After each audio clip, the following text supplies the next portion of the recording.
Pronto. Agora vai. Agora vai, agora vai.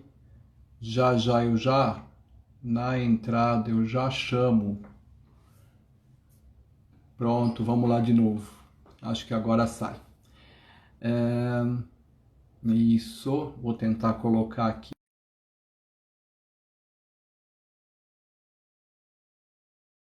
Já colocar aqui a Ana Flávia. Parece. Olá, Ei, agora veio. Veio.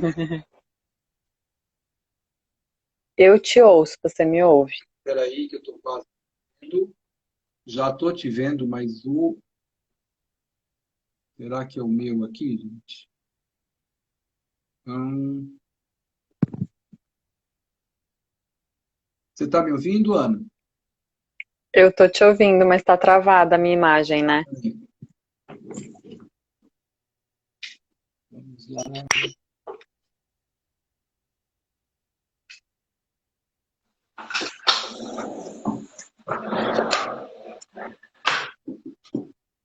A imagem está Você travada. me ouve? Eu estou te ouvindo, mas a imagem está mesmo travada.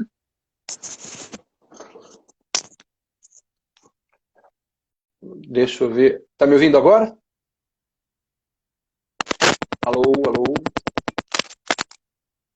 Ixi.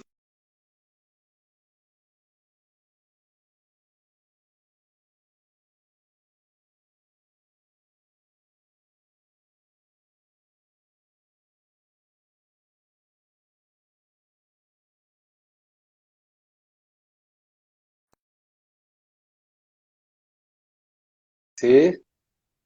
Oi? Oi, já estou te ouvindo. Bem, falta só você aparecer. Ai, a internet não tá ajudando, né? É, Eu acho que é a minha, porque tá travada a minha imagem. é. Você quer tentar sair e entrar de novo? Que eu coloco você aí? Vou tentar, Vamos já lá, volto. vamos lá. Até já, hein? Pronto. Daqui a pouco eu chamo então a Ana Flávia. O que que tem acontecido? Então vamos já retomar. Meu filho está tão bravo. Eu aproveitei para falar do bravo, mas na prática o que a gente observa é uma mudança de comportamento das crianças nesse período. E a gente conseguiu receber imagens e informações, né, e perguntas, não só do bravo, mas de outras mudanças de comportamento que estão acontecendo com as nossas crianças.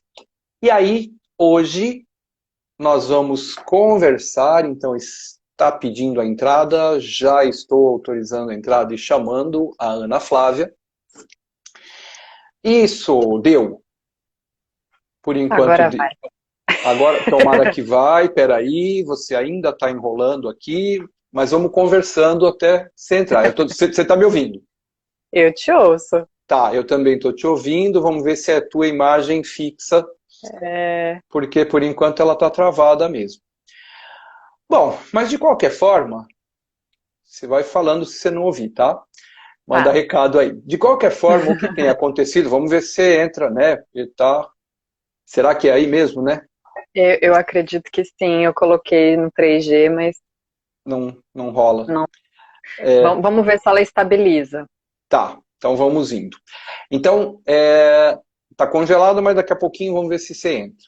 Então, o que tem acontecido bastante é uma mudança de comportamento das crianças que tem incomodado bastante os pais, e muitas vezes os pais, como eu trabalho com homeopatia, vêm me solicitando a questão da homeopatia para poder trabalhar com essas crianças. E a homeopatia pode fazer alguma ajuda, mas enquanto a gente não tiver uma condição melhor de convívio familiar e uma compreensão melhor dessa situação, vai ser difícil nós conseguirmos ir para frente nisso. Então eu queria um pouquinho, Ana, que você colocasse aqui, assim, outra coisa é crianças entre 3 e 6 anos, mas isso tem acontecido de uma forma geral.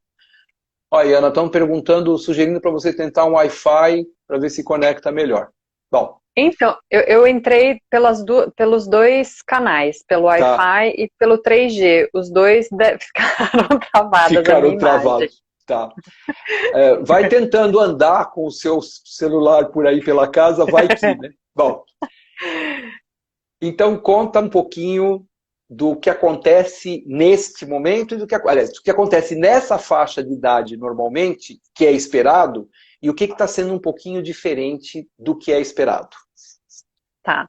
Bom, então é importante a gente lembrar, doutor, que assim, ó, nessa faixa etária é muito comum as crianças terem uma dificuldade maior de se regular emocionalmente, né? Então, o que significa isso? O cérebro delas ainda está em formação. Então, elas não têm mesmo essa facilidade de integrar o cérebro emocional com o cérebro racional, né? E aí, a gente precisa considerar que o contexto atual da quarentena faz com que isso fique ainda mais desafiador para elas. Por quê? Né? Se a gente for considerar que as crianças já têm os seus desafios naturais, né, de frustrações, né, eu peguei um brinquedo, ele quebrou, desmontou, a criança se frustra. As limitações de espaço, então não é todo lugar que a criança pode caminhar dentro de casa, não é todo lugar que a criança pode correr, pular e fazer todos os movimentos corporais que ela tem como necessidade nesses primeiros 7 anos, né? Então, essa criança nessa faixa etária, ela busca muito movimentação, né? O comportar-se de uma maneira física, né? E ela vai comunicando pra gente como as emoções dela funcionam a partir dessa movimentação também, né? E pra gente é muito desafiador entender o que está dentro do esperado e o que está além do esperado, né? E aí, veja, se a gente for considerar que esses primeiros anos são cruciais para que a criança vá se percebendo, criando essa consciência, essa noção de quem ela é, de o que ela gosta, o que ela não gosta, e a partir das nossas reações, ela vai construindo uma visão a respeito dela, a respeito do mundo, de uma forma tranquila ou tensa, né? Tudo depende de como nós adultos estamos conduzindo, ajudando ela, né, nessa condução de percepção, né, nessa construção de ideias, né, a respeito de tudo isso. E se a gente for considerar que a quarentena nos privou de muitas coisas, e aí a gente vai olhar para esses adultos que estão muitas vezes vivendo uma pressão profissional muito alta, né? Então alguns foram demitidos, então eu tenho famílias que os pais foram demitidos, outros tiveram uma redução de salário, outros tiveram um aumento de atividade, então as demandas parece que aumentaram, né, dentro de casa. Uhum. E aí, somado a isso, a gente tem a questão das tarefas domésticas, que a maior parte das famílias também tinha alguém que fazia isso, né, então agora são os pais que precisam fazer. Tem também as demandas escolares, né, então atividades Nossa. da escola. A gente tem recebido um monte de áudios engraçados, né, de pais que estão falando assim, pelo amor de Deus, eu vou lá na escola. Imagina, eles estão mandando missão para casa, e aí minha filha fala para mim, pai, me ajuda. Eu olho e eu não sei fazer aquilo, porque quando eu aprendi era diferente. E fica nesse confronto, é engraçado ver essas colocações dos pais também, né? Exato. Então, assim, veja, a gente está tendo que se virar, nós enquanto adultos, a gente está tendo que se virar em vários papéis, né? Então, isso também é uma sobrecarga que deixa a gente, adulto, num estado emocional sensível. E aí, se a gente for considerar que as crianças estão aprendendo enquanto elas percebem a gente lidando com esses desafios, e nós, se a gente transmite também uma dificuldade de lidar com esses desafios, administrar todas essas coisas, né, e aí, veja, eu não estou dizendo que a gente tem que demonstrar a perfeição, nem que a gente precisa fazer tudo com perfeição, não é essa a ideia, mas é a gente ir mostrando para as crianças a nossa vulnerabilidade diante do contexto, pedindo ajuda delas, né, para que todo mundo minimamente possa se sentir um pouco mais calmo, vamos dizer assim, se é que é possível, né, dentro desse contexto, porque a gente está falando de coisas que mexem com uma questão hormonal, né, e aí eu acho que você teria até mais propriedade para dizer a respeito disso. Então, quais são os hormônios que fazem a gente ter uma sensação de felicidade, né? Então, E além... serotonina, ocitocina, e como é que a gente produz tudo isso, né, doutor Moisés? Uma das formas é pelo sol. Quantas pessoas conseguem tomar sol agora, né? Eu acho que aí a gente tem ainda duas questões importantes nessa fala dos pais, que é assim, primeiro, eles estão se confrontando com situações, que é ficar o tempo inteiro com as crianças, que era compartilhado, ou com escola, ou com cuidadores, Exato. ou com outras atividades. Essa é uma questão. E a outra, que eu acho muito engraçado ouvir, né, é assim, não, mas eles antes eram tão tranquilos. Eles eram tão tranquilos comparados com o que eles estão hoje. Porque a gente também ouvia aquela coisa assim, nossa, na escola estão dizendo que eu acho que ele é hiperativo. Nossa, ele não para quieto um minuto. Só que isso trazido para dentro de casa 24 horas por dia, traz até uma criança que deve ser considerada, vamos colocar muito entre aspas, tá? Normal, começa a ser um desafio grande para o adulto, né? Aliás, deixa eu só abrir um parênteses, ó, só para quem está entrando, para quem não sabia, a Ana Flávia está lá, tá? Tá ali, ó. Só que ela está congelada a imagem dela, então a gente vai conversando, tá bom? Não estou falando sozinho, não. Tá bom, vai lá. Quer que eu tento sair e entrar de novo? Porque acho que agora estabilizou. Pelo menos Então, você tá. eu consigo ouvir numa boa. Eu vou tentar Então, sair tenta, enquanto isso... e entro de novo. Perfeito. E você vai complementando o que a gente estava conversando até agora. Tá bom, tá bom. Já Até volto. já, até já. Então, gente, o que tem acontecido é que precisamos avaliar bem quando a gente fala a respeito de, ele era tranquilo. Ele era uma criança que estava tendo um certo ritual, uma certa rotina, e depois desta rotina, essa rotina foi quebrada. E não foi quebrada aos poucos. Ela foi indo, e ela foi desenvolvendo, e ela foi, não é assim, né? Ela aconteceu. De repente, ela simplesmente aconteceu. Aconteceu e não avisou ninguém. Não avisou as crianças e não avisou os adultos. Por enquanto, você ainda está aí mais congelada. Desliga o seu 3G. Tenta desligar o seu 3G. Eu já estou no Wi-Fi. Eu já estou no Wi-Fi. Com o 3G desligado? Aham. Bom, então e vamos mesmo indo. assim, Tá, pois é, vamos testar. O Instagram não quer que eu fique ao vivo. Você fique ao vivo. então eu vou só de voz ao vivo. Tá bom, então vamos lá. Mas você tá aí, tá? É bom avisar para as pessoas, porque senão vão achar que é uma voz do além e eu tô falando sozinho. Tá. Então, vamos assim, lá. Muita gente... até outra questão, olha, colocou aqui agora que é importante a Franciele Anzorena. Ela é educadora física e acredita que toda criança necessita de um gasto energético, e aí a questão seria fazer a atividade física, mesmo dentro de casa. Essas crianças tinham uma atividade física fora de casa que acabava compensando e tinha um contato com a natureza, que hoje foi cortado abruptamente. Exato. Então, esses pontos que eu acho que são cruciais e fundamentais a gente considerar, né? Tanto o contato com a natureza, quanto o contato com outras pessoas, outras crianças, né? Então, isso faz com que as crianças desenvolvam esse senso de importância, de eu faço parte de um grupo. De repente, já não tem mais ninguém, né? Ninguém no sentido de amigos, né? De pessoas fora mãe, pai e irmãos quando tem. Aí a gente tem que considerar a questão do sol, a gente tem que considerar a questão da atividade física. Então, o quanto a gente consegue minimamente oferecendo isso para as crianças, para que a gente se aproxime um pouquinho da realidade que era antes da quarentena, né? Então, não estou dizendo que a gente vai conseguir jogar um campeonato de futebol dentro de quarto, dentro de um apartamento pequeno, mas, de repente, a gente pode criar um circuito motor, né? De pular, baixar, rolar, rodar, rodopiar, né? Engatinhar, enfim, fazer alguns movimentos físicos que, de certa forma, vão contando para o nosso corpo que a gente está movimentando, e isso ele vai produzindo hormônios que vão dando para a gente essa sensação de bem-estar e vão diminuindo os níveis de cortisol, né, que faz com que a gente fique mais irritado, que a gente fique mais estressado, que a gente fique mais impaciente.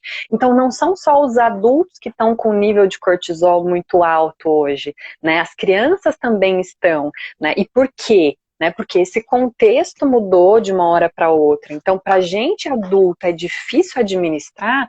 Vamos pensar, a gente que teoricamente já está com o cérebro formado, né, doutor, em teoria, né, e que a gente já conseguiria integrar as duas partes do nosso cérebro, a emocional e a racional, diante de uma situação de perigo, vamos dizer assim, que a gente está vivendo. Imagina, se para a gente é difícil, como que será na cabeça das crianças que são muito emocionais, que usam a parte emocional do cérebro com mais força do que a racional, né? Porque ainda não tá bem desenvolvida. Então, esse é o grande desafio, né? Para todo mundo, para adultos e crianças. Dois comentários que teve. Um, você praticamente respondeu, que é isso. Um foi da doutora Isis, se colocando assim, oi, tudo bem? Foi que a dificuldade de adaptação talvez não seja das crianças, e sim seja também, ou principalmente, ou enfim, dos pais, né?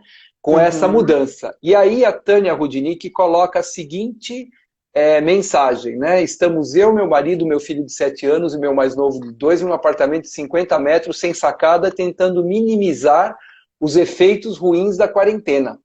Quer dizer, a gente ainda tem mesmo, além da dificuldade disso tudo ter acontecido de repente, a incerteza do que acontece no nosso dia a dia e de quando isso vai de fato mudar. E aí eu coloco uma questão, normalmente, o quanto... eu trabalho com amamentação, então a gente precisa sempre tomar cuidado quando fala de amamentação, como se isso fosse uma obrigação. O quanto a gente tem a obrigação, como adultos, de ser forte, de arrumar programação para o dia inteiro, para todo mundo, de cumprir com as nossas obrigações, de cumprir e de ficar ao final do dia feliz. Pleno, não é? É isso, assim, no começo da quarentena, eu via muito, não sei se você percebeu esse movimento nas redes sociais, das mães com várias atividades, colocando para os filhos mexerem com argila, pintar e fazer não sei o quê, e várias coisas. E eu olhava aquilo e falava assim, gente, vamos com calma, né? Porque, assim, o tédio também é importante para a criança, né? Que é no tédio que a gente desenvolve a criatividade, a gente desenvolve a imaginação, a gente desenvolve várias outras habilidades. E aí, eu não sei se eu estou com um olhar mais acostumado, mas me parece que esse foi só um movimento de início de quarentena que talvez foi um desespero, né? Foi um desespero. Ou então e aí as mães viram que não precisava ir por esse caminho. Ou não precisava, olha, só para avisar para a Eliane Scar, para estar travado dela assim, viu?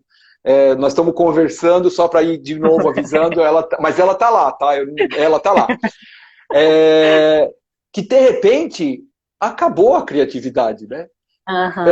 Você está dentro do seu espaço, dentro das suas colocações ali, das ferramentas que você tem. E por mais que você tenha criatividade, chega uma hora que, mesmo que você copie o do outro, aqui não dá para fazer isso. Ou então, né? Exato. E aí, nesse ponto, doutor Moisés, que eu falo bastante com as famílias que eu atendo, a respeito da rotina, né? O quanto pra gente dá uma noção de ritmo, de que a gente vai dar conta daquilo que é possível e não daquilo que a gente fica idealizando o tempo inteiro. Então, a gente fica colocando atividades em cima de atividades que às vezes são tão desnecessárias que não vão fazer muita diferença no nosso dia, sendo que algumas outras vão ajudar a gente a ter essa sensação de bem-estar, né? E a rotina, ela faz a gente ter essa noção, né? Desse padrão, dessa previsibilidade. Aí as crianças vão entendendo o momento de cada coisa e elas não ficam o tempo todo buscando a nossa atenção quando não é aquele momento que a gente combinou que seria. Então, quando eu falo de rotina, Não é aquela coisa de assim, ó, meio-dia, o horário do almoço, não pode ser 12h30, não pode ser 11h30. Não é isso, né? A rotina é aquilo que vai dando margem pra gente, né? Que vai dando uma direção. Então, veja, se a gente coloca todos os dias atividades muito, muito semelhantes, e aí a gente coloca dentro das nossas necessidades, né? E aí, quando eu falo necessidades, as nossas enquanto adultos, então as atividades de trabalho, as atividades de casa, né, de cuidados domésticos e tudo mais. Além disso, o autocuidado, que também é muito importante. Então as pessoas vão falar assim, ai, Ana, mas além disso eu tenho que ter autocuidado. Então o autocuidado aqui, gente, na quarentena, não é nada muito elaborado, é o que você já fazia antes. Então se você fazia uma academia, veja, você ia pra academia, você ficava quanto tempo na academia? 1 hora, meia hora? Então pegar a metade desse tempo, né, ou 10 minutos desse tempo, e tentar trazer isso para a tua rotina diária e colocar os filhos nisso também, né, de atividade física. É claro que não esperando deles a mesma destreza que nós temos, a mesma habilidade que nós temos, mas pelo menos para eles poderem entender o que é importante para a gente, o que é valioso para a gente, porque também eu fico pensando, doutor Moisés, o que essas crianças estão aprendendo de habilidades de vida ao verem os pais somente trabalhando dentro de casa, o dia todo, dia e noite, noite e dia. Será que é isso que a gente quer transmitir para as crianças? Né? Será que, ou então, outro contexto que eu tenho visto muito, né? Que a casa tem que ficar limpa, em ordem, bonita, cheirosa o dia inteiro. Né? Então, é isso que é o que eu quero mostrar para o meu filho. Né? Será que eu não consigo transmitir para ele esses aspectos de organização, cuidado, zelo, de outra forma, sem que precise ser excessivo esse cuidado? Né? Então, eu acho que algumas reflexões que a gente pode ter hoje é o que a gente quer que as crianças levem para a vida delas desse confinamento. Porque já faz mais de 30 dias. Isso. Quantos dias mais nós ficaremos? E o quanto elas estão aprendendo e o que elas estão aprendendo é que está sendo mais valioso do que a gente ficar ali preso naquelas atividades escolares de bola, quadrado, triângulo, preto, branco, azul, A, B, C. Veja, isso tudo elas vão ter bastante tempo para poder conhecer, para poder saber, para poder aprender. Agora, e habilidades de vida? Como é que a gente lida na relação humana dentro de casa? Como é que a gente cuida da gente? Como é que a gente cuida daquilo que a gente sente? Né? Então, isso tudo eu acho que é a oportunidade que a gente tem, né? Que ela é muito intensa, e se a gente não olhar isso como uma possibilidade de ensinar habilidades de vida para as nossas crianças, em que momento a gente vai fazer isso? A Mônica diz que deixar a casa limpa ela já desistiu. Já é uma conclusão boa, né? Você sabe que, bom, então uma das coisas que nós estávamos falando é a forma de reação das crianças de ficarem bravas. É aquela forma que elas têm, elas não têm censura, elas têm a forma de manifestar o que elas estão sentindo. E quando a gente fala para elas assim, não fica brava, eu não estou reconhecendo o direito que ela tem de sentir. Exato. Ela pode mudar a manifestação. Olha, se você pegar essa faca, isso pode ser perigoso. Mas explodir, chorar, gritar, quantos de nós, durante esse período, já não tivemos o nosso momento choro, o nosso momento preocupação, explosão, depressão? Faz parte das nossas emoções. Então, é importantíssimo a gente poder legitimar a reação dessa criança como uma coisa viável. Tipo, a gente brinca às vezes com coisas pequenas. A criança tropeçou, bateu, caiu. Aí você fala assim, vem cá, não foi nada. Como não foi nada? Ela tropeçou, bateu e caiu. Aí você acolher este momento dela e vem cá, me conta o que você está sentindo, abraça. Porque não é só a braveza que tem acontecido atualmente, né? Não. O medo, por exemplo, também tem feito parte do dia a dia de algumas crianças, não é? Sim, e aí, doutor Moisés, uma outra reflexão que eu acho que é importante a gente fazer aqui é o quanto a nossa cultura permite que a gente sinta essas emoções que são desagradáveis. Perfeito. O quanto a gente é permitido sentir, sendo que na maior parte das vezes que a gente sente, as pessoas dizem pra gente, mas você não pode chorar, você não pode ranger os dentes quando você tá brava. Uhum. Você não pode chorar quando você está com medo. E aí, o que que a gente está ensinando para as nossas crianças? Que elas não podem sentir. E a grande verdade é, elas podem sentir. O grande desafio aqui é o que elas fazem com o que elas sentem. E por Isso, isso. a gente, por ter vindo de uma cultura que não podia se expressar, que não podia demonstrar o que sentia, a gente também tem dificuldade de direcionar essa expressão de uma forma saudável. E aí vem o choro de uma forma em que o adulto visualiza isso como birra, como inadequado, porque daí a criança morde, a criança joga os brinquedos para longe, a criança quebra alguma coisa, a criança bate, a criança empurra. E o problema não é o comportamento dela, né? O problema aqui é como a gente lida com o que ela está sentindo. Será que a gente não faz algo parecido, mas no nosso jeito adulto de ser? Pois é. Né? Então, quando a É, criança faz birra, será que não é o jeito que a gente lida também quando a gente está de cara com alguma coisa que nos desafia? nossa. Né? Então, o contexto talvez seja diferente. Né? A criança fica irritada porque o brinquedo dela quebrou. A gente fica irritada porque o nosso chefe pediu pra gente uma coisa que a gente não concorda. Ou então, aquela história do casal que briga e um Uhum, não fala com o outro.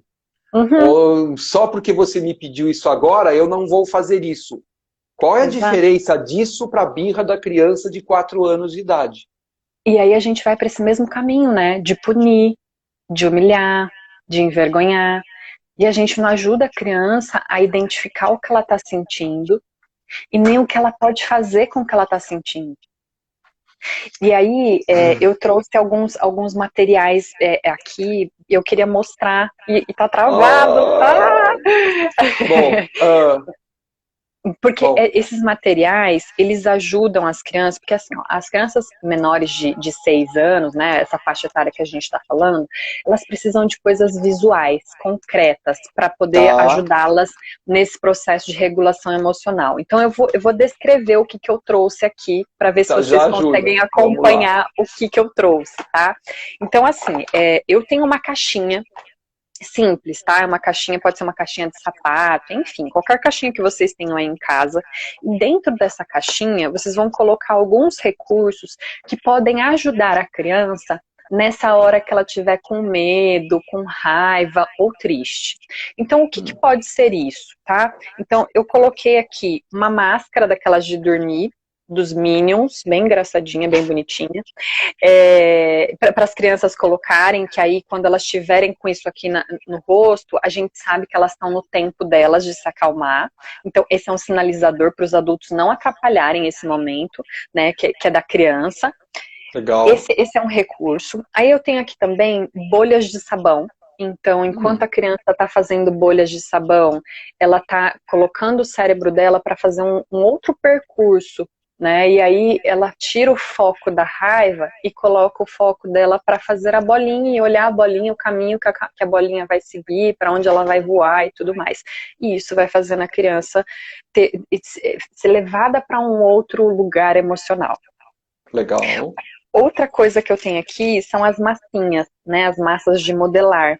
Então, elas ajudam bastante na regulação emocional das crianças. Eu já usei até com adultos. Então, a massinha vai ajudando a gente apertando ela, a gente vai liberando energia, a gente vai fazendo um movimento com as mãos, de pinça fina, e isso tudo vai mostrando para o nosso corpo que a gente está fazendo essa energia circular. Então, esse é Bom, um outro recurso. A outra coisa que eu tenho aqui é uma garrafa sensorial. Eu não sei se você já ouviu falar, doutor Moisés, mas é aquela garrafinha que tem glitter dentro, você já ouviu falar, né? Já, bacana, muito lindo. É o pote da calma, a garrafa que acalma, enfim, tem vários nomes aí na internet. Então, ela é super simples de fazer, você vai precisar só de uma garrafinha pequenininha, então eu prefiro as garrafinhas de plástico, para que não tenha o perigo de quebrar e a criança se machucar. Então, dentro da garrafinha, você vai colocar água, corante da cor que vocês quiserem e glitter. E aí você fecha a garrafa e conforme o glitter vai se movimentando dentro da garrafa, o movimento do glitter, a gente olhando, fazendo esse contato visual, a gente também vai mudando a nossa conexão cerebral e vai baixando o nosso nível de raiva, de medo e tudo mais. Tá. Outro recurso que eu tenho aqui é Smush Mush, eu não sei se você já ouviu falar, mas é um bonequinho que você aperta e ele é molenguinho, ele tem um cheirinho gostosinho. Tá. Você já viu esse? Vi. Ele tem um cheiro... então isso aqui de você ir apertando e você sentindo o cheiro, isso ajuda também o nosso corpo e fazendo outras associações que vão dando pra gente uma sensação mais de calma. Outra coisa que tem dentro da minha caixinha, eu tenho várias coisas, você percebeu, né? Vamos lá. Para todos os gostos, tá? E aí vocês podem ir adaptando conforme vocês forem percebendo que ajuda a criança de vocês, tá? Então, eu tenho aqui também um timer. Será que é um timer o nome disso? Eu não sei se é um timer o nome. Eu comprei ele com uma ampulheta, tá? Uma ampulheta de óleo. É uma ampulheta de óleo. Isso. A ampulheta normal, aquela de areinha, também funciona. É que essa daqui é água e óleo. Então, conforme ela tem um movimento circular aqui. Conforme ela vai caindo, as bolinhas dela vão fazendo um movimento diferente e vai dando uma sensação bem gostosa. Já sei, já vi esse também. Conheço. Tipo um conta-gotas. Tipo um conta-gotas, sabe? Tá. Muito legal. Então, isso aqui também a criança vai olhando as bolinhas caindo e girando, vai acalmando a criança também. E por último, tem aquelas bolinhas massageadoras, que a gente pode ensinar também uma outra forma de autocuidado para as crianças, de fazer a automassagem. Então, ir passando a bolinha no corpo para ir sentindo outra textura. E passando a bolinha nas costas. Tem aquele massageador de cabeça também, que é super gostoso. E também, o último recurso que eu tenho aqui é um ursinho. Então, o ursinho ou qualquer outra coisa que possa dar para a criança a sensação de uma textura mais leve, uma textura mais confortável, vamos dizer assim. Que isso faz a gente se acalmar.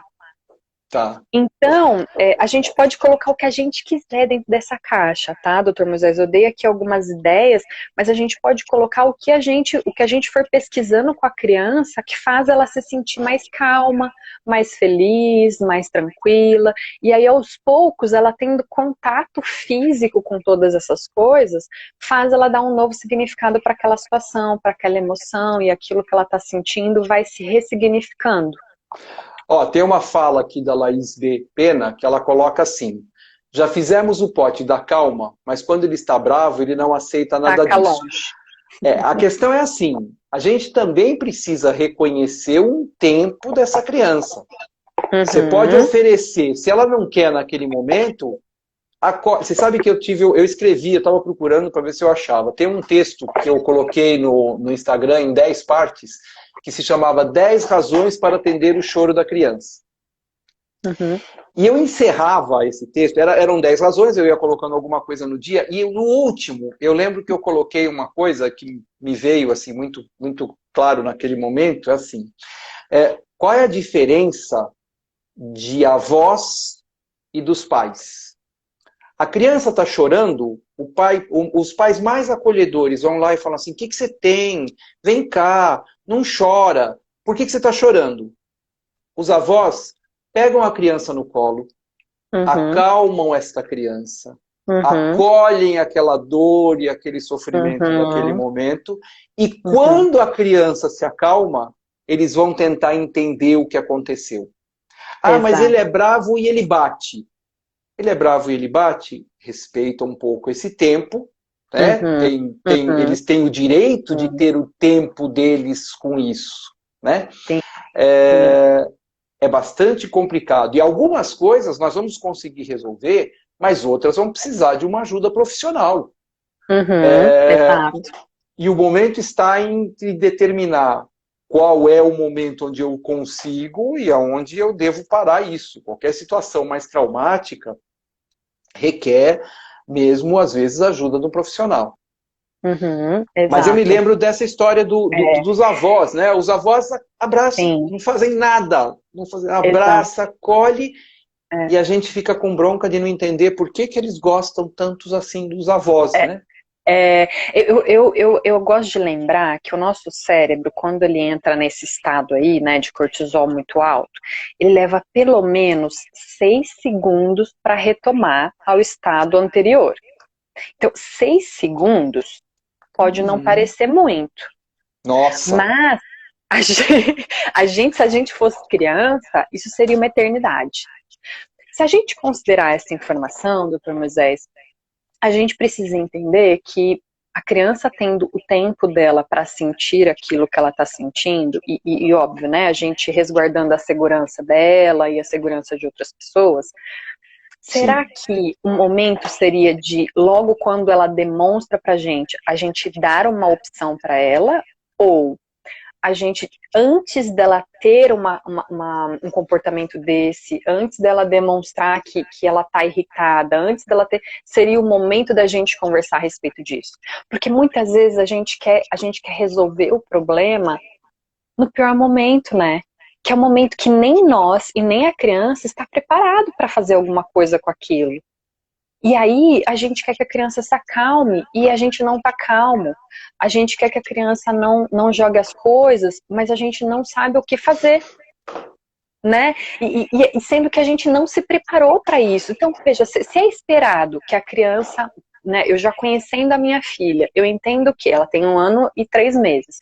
Eu entendo que quando ela fica frustrada, ela morde, isso é normal para a idade dela. Mas eu vou deixar ela me morder? Então, Não. Agora, quando ela estiver tranquila, quando ela estiver tudo bem, que ela não estiver vivendo nenhuma frustração, eu disser para ela, filha, eu entendo que quando você fica irritada, quando a mamãe te coloca algum limite que você não gostaria de viver e tudo mais, você tem a vontade de morder a mamãe. Mas isso não é uma coisa legal de fazer. Então, quando você estiver irritada, eu posso te dar um abraço? Eu posso dar um abraço na minha filha e não posso esperar que ela me responda se sim ou que não. Só que eu também posso esperar que ela me morda, mesmo dando um abraço nela. Porque, veja, é uma criança de 1 ano e 3 meses. Perfeito. E não é na primeira vez que ela vai entender.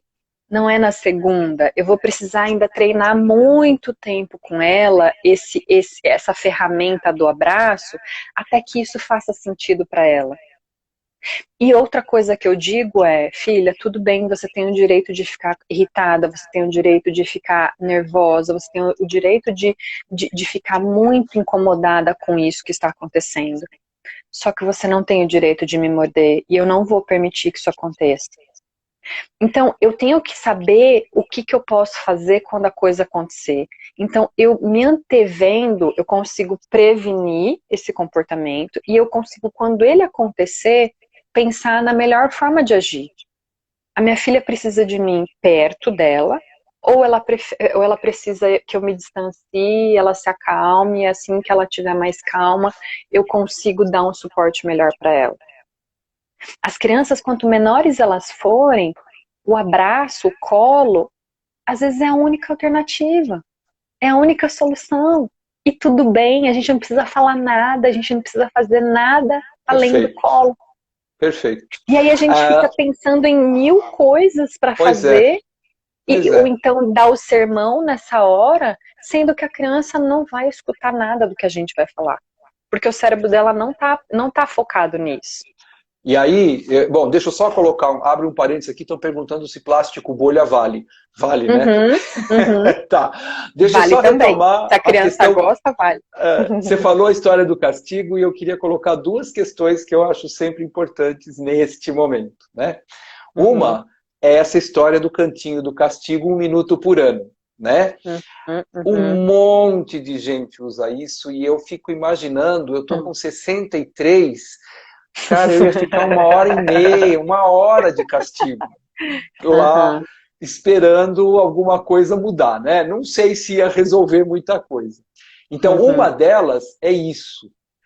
A uhum. outra questão, então, uma delas é essa história desse castigo, né? É O o quanto ele ajuda e o castigar quanto ele atrapalha, né? isso. E Porque, a veja, outra vem além disso, que é o que era chamado e porque as pessoas ainda justificam assim, olha, comigo fizeram e olha como eu sou ótimo, que é o uhum, tapinha que não dói, entendeu? O tapinha uhum, educador, né? uhum, O uhum, quanto um e o outro têm uhum.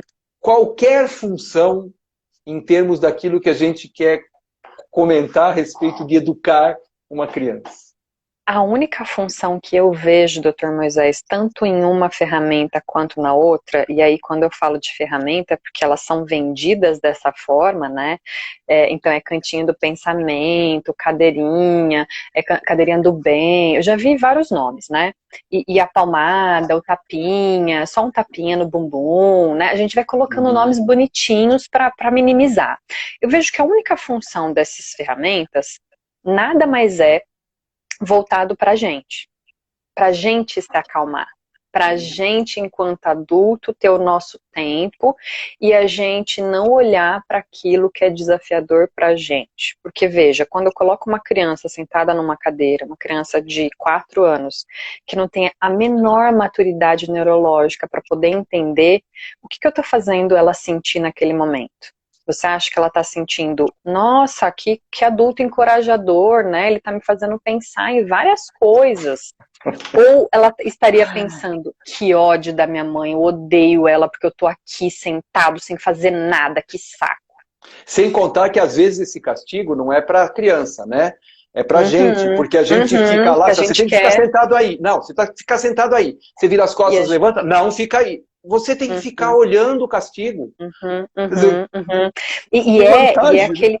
Exato, e é uma coisa, Moisés, que não é boa nem para criança e nem para a gente, né?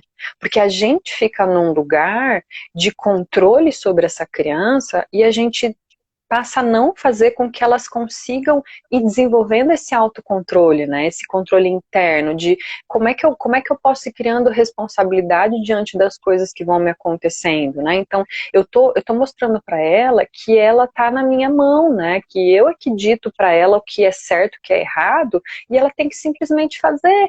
E a gente fica esperando, a gente fica criando essas expectativas de que nossos filhos não tenham comportamentos que a gente nomeia como inadequados, mas que na cabecinha dela ela está explorando.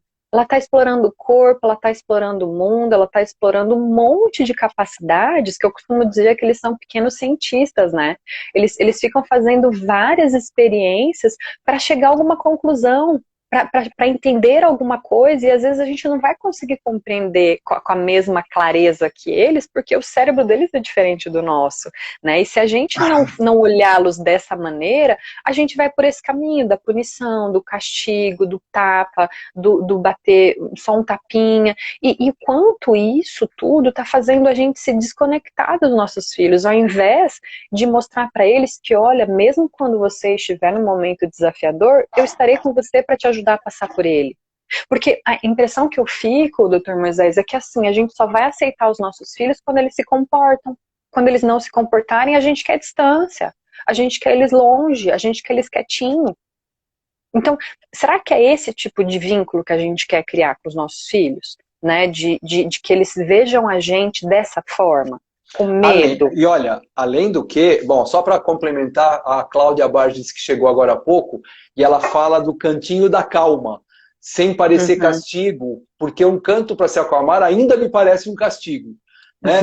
E não deixa de ser, é isso mesmo, né? Quer dizer, olha, vai lá para aquele cantinho e se acalma lá. Uhum. No Uhum. final, mesmo falado com carinho e com amor, tá lá, né? Você sabe que eu era há muito tempo, né? Bem antes dela, tá? Eu era, depois quando ela apareceu, eu fui chamado por um bom tempo, eu fui conhecido como Super Nani. Porque Uhum. era a minha forma, sim, era como eu aprendi, era como a gente usava. E É.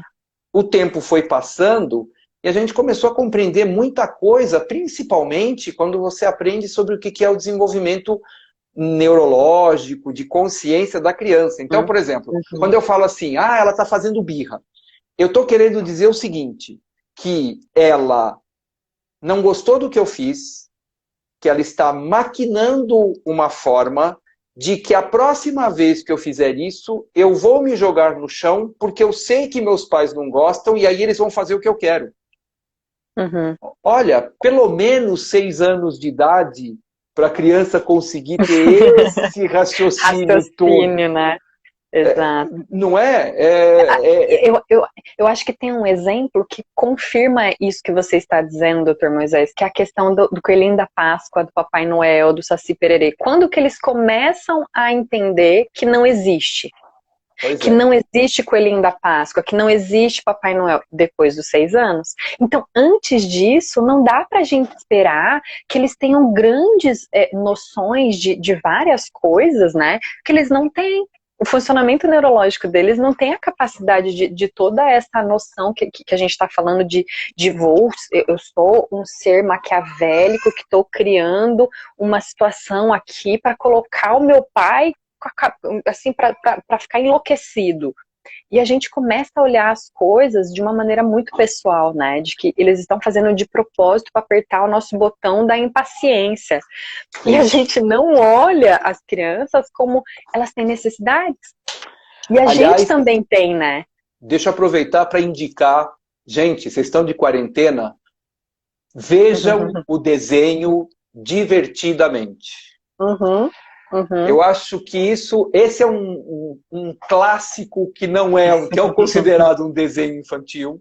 Né? Mas é ótimo para adultos. Mas é sensacional para a gente entender que todos nós temos esse gatilho. Aí tem uma coisa importante também, né? Deixa eu só colocar, porque tem aparecido outra vez gente que está entrando. Com quantos anos a criança deve ir para o cantinho do castigo? Quando ela tiver consciência que ela fala assim, olha, quer saber de uma coisa? Para eu discutir com você, eu vou para o cantinho do castigo, tá? Eu vou lá ficar me acalmando, tá? Então não vem atrás de mim, deixa eu ir até lá sozinho. Não me manda lá. Porque é complicado, né?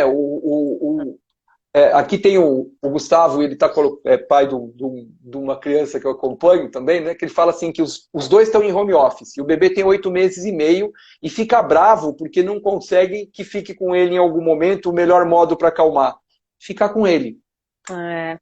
Não tem. Antes dos 2 anos, né, é impossível a gente encontrar qualquer ferramenta melhor do que o colo, melhor do que a presença. É quase que impossível. Então, talvez uma sugestão aqui, Moisés, para esse pai seja intercale com a sua esposa os horários de trabalho.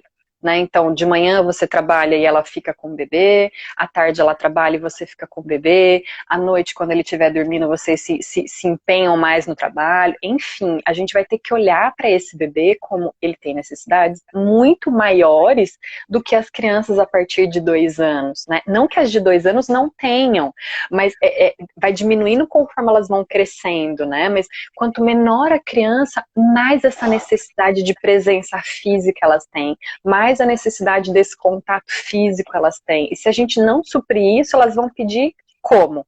Através dos comportamentos, que vai ser através de medo, através da raiva, através da tristeza. Então, essas emoções, na verdade, elas só são a pontinha do iceberg, contando pra gente que embaixo tem uma causa que não está sendo suprida, uma necessidade que não está sendo olhada.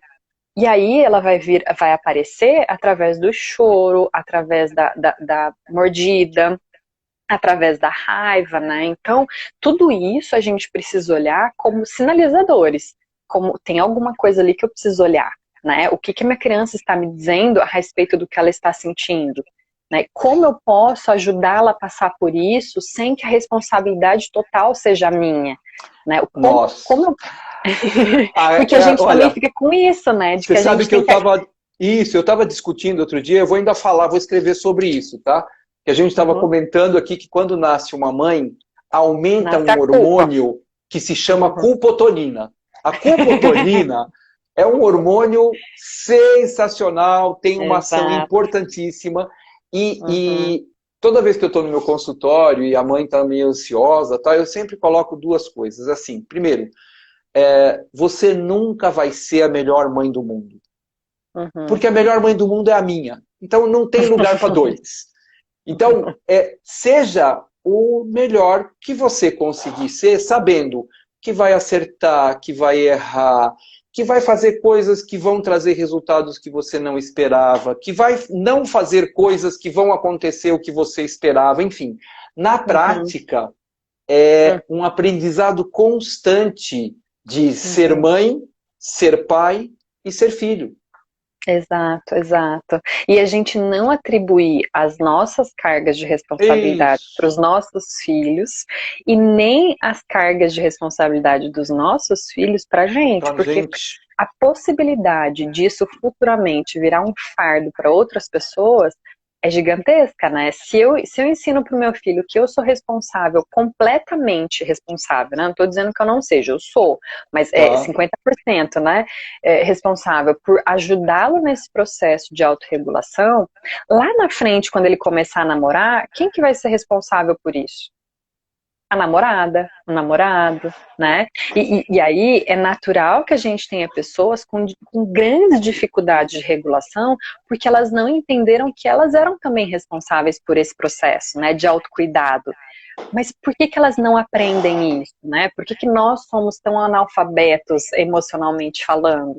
Porque a gente também não gosta de falar sobre essas coisas que nos incomodam, porque pra gente foi transmitida a ideia de que sentir raiva é feio, é errado, não pode, né? Menina bonita não chora, imaginando menino que você tá não andando, chora. você tá andando, dá aquele chute na cama com o seu dedinho, você tem que falar e rezar. Né? Não vai rezar. Naquela hora você pode ter qualquer... Ai, muito obrigado, cama, né? Isso, pois é, que você me fez alertar que você estava aí. Lógico que não vai acontecer. Você sabe que muitas vezes a mãe chega no consultório e a gente coloca... mas ele é bravo, ele responde e tal. Aí eu retomo para ela uma pergunta assim. O que você considera uma criança de 3 anos educada? Bem educada. É uma criança que chega, vai bater na porta, vai falar para mim, boa tarde, doutor Moisés, com licença, posso brincar com seus brinquedos? Como o senhor está? Posso brincar com seus brinquedos? Obrigado, doutor Moisés, desculpa ter deixado... Não, isso é uma criança treinada. Isso não é uma criança educada. Até porque às vezes a mãe fala na consulta assim, eu dou uma bexiga na saída da consulta e a mãe fala assim, como é que diz? Aí ele fala, parabéns. Não, como é que diz? Aí ele fala, desculpa. Ele não consegue entender aquele obrigado, né? Quer dizer, isso é uma coisa que ele vai aprender com o tempo. Exato, exato. Com o tempo, com a prática, né? A prática diária, a gente fica criando essa expectativa de que na primeira vez que a gente fala, as crianças vão aprender de primeiro, né? E o quanto a gente fica preso nisso de que, eu já falei para ele uma vez, então ele tem que saber. E ele deveria saber com 3 anos que é obrigado que eu falo, né? E não, né? Ele vai aprender com 5, com 6, com 7. 18, ou nunca mais vai aprender, né? Também tem a possibilidade, né? Então, veja, eu acho que é legal a gente pensar, doutor Moisés, o que é essa questão de eu quero um filho comportado, educado e enfim, né? A gente pensar o quanto isso corresponde a uma realidade. Eu quero que meu filho seja uma pessoa que se posiciona futuramente. Né? Então, uma pessoa que fala o que pensa, fala o que sente, fala o que quer e o que não quer, ou eu quero que ele seja obediente e só siga regras. E aí ele vai ser passivo. O nosso caminho precisa estar aberto para recebê-los, independente da reação deles. A frase que eu ouvi muito, assim, olha, eu amo você, mas não gosto do que você fez. Isso. É totalmente diferente de, nossa, é sempre assim com você. Exato. O amor incondicional é isso, né, doutor Moisés? É a gente amar a criança pelo que ela é, não pelo que ela faz. E se a gente age de uma maneira muito diferente quando ela age de um jeito que a gente não concorda, eu estou dizendo para ela que meu amor é condicionado. condicionado a ela agir do jeito que eu gostaria que ela agisse. Perfeito. E aí eu não permito Perfeito. que ela vá descobrindo quem ela é. Eu não permito que ela descubra quais são os limites dela. Eu não permito que ela descubra quais são os meus limites, porque eu não consigo posicioná-la a respeito disso. Eu só consigo dizer não. Eu só consigo dizer não faça, eu não quero que você faça isso. Mas ela nem sabe o motivo. Ela E não a primeira sabe palavra, e muitas vezes a qual é a primeira palavra que a criança necessidade. fala não é mamãe nem Não, papai, é não. não, exato, porque ela Porque é ouve só o que ela tanto. escuta, né? Não sobe, E aí, não e pega, aí não deixa, né? como é que você se sentiria se você ouvisse todas as vezes que você vai expressar quem você ouvisse um não, doutor Moisés? Você se sentiria Difícil. feliz ou você se sentiria raivoso, querendo matar tua mãe? Pois é, pois é. Né? Ó, bom, fala, Ana, termina, conclui que eu preciso passar eu, um... eu acho que essa é a nossa grande dificuldade, entender o que está por trás do comportamento das crianças. O que então, eles olha, precisam, né, de fato. nesse caminho, faltam 4 minutos e meio, eu queria que você deixasse uma mensagem até para que as pessoas refletissem, não é uma solução, não é uma resposta, mas é uma reflexão para que as pessoas, cada pessoa que está em casa neste momento, pudesse fazer. E ó, eu já vou te falar, não valeu, tá? Valeu pelo que a gente conversou, mas nem que a gente faça uma live de ficar você aí sem falar nada, eu aqui de 1 hora sem a gente falar, tá? Mas com a presença. Tá. E a gente vai conversar numa próxima, você viu que o convite está aqui, né? Sobre, que foi outra colocação que fizeram de crianças, isso eu não quis estender por conta do tema, sobre irmãos. A gente vai falar disso numa próxima. Mas ótimo. aí, conta. Tá. Uma mensagem para esses pais que hoje estão um pouco angustiados com essa situação. Pais, acolham o que vocês sentem. Estamos todos vulneráveis. Não busquem a perfeição. Acolham o que seus filhos sentem. E mais do que isso, permitam-se viver cada uma dessas emoções para que vocês, a partir delas, consigam encontrar caminhos de cada um poder se acalmar do jeito que prefere, do jeito que mais se sente confortável. Vocês vão encontrar a forma de vocês se sentirem mais calmos e os filhos também vão começar a olhar dessa forma a partir do momento em que a gente permita que essas emoções possam aparecer. Acho que é isso, doutor Moisés, o essencial. Ó, então para avisar, eu não sei o que vai acontecer, porque eu pensei que eles salvavam na live, no Stories. Mas ontem eu fiz uma e ele acabou salvando no IGTV. Então, provavelmente vai estar no IGTV agora, no meu site, no Dr. Moisés. E depois, quem perdeu alguma coisa tal, e não se preocupe, ela ficou enrolando mesmo aqui, não apareceu. A gente só ouviu, não é uma voz que vem do além, é a Ana Flávia mesmo. E aí, ela fica gravada no meu canal do YouTube, Dr. Moisés, na live, na playlist Lives, tá? Então vai estar no IGTV, a seguir no IGTV lá no Dr. Moisés. Acho que é super importante a gente entender que nós estamos vivendo um momento de exceção. E que em breve nós vamos sair desse momento também, e os desafios vão ser os mesmos e outros. E que as pessoas compreendam, principalmente os pais, que não temos regras, não é receita de bolo, né?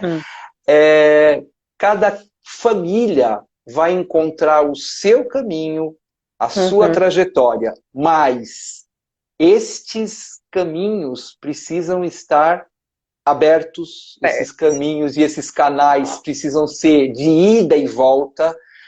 A gente precisa legitimar o que cada criança sente, porque o sentir... Para que possa ser expressada, né? Isso, eu não posso falar para você, você não pode ficar bravo.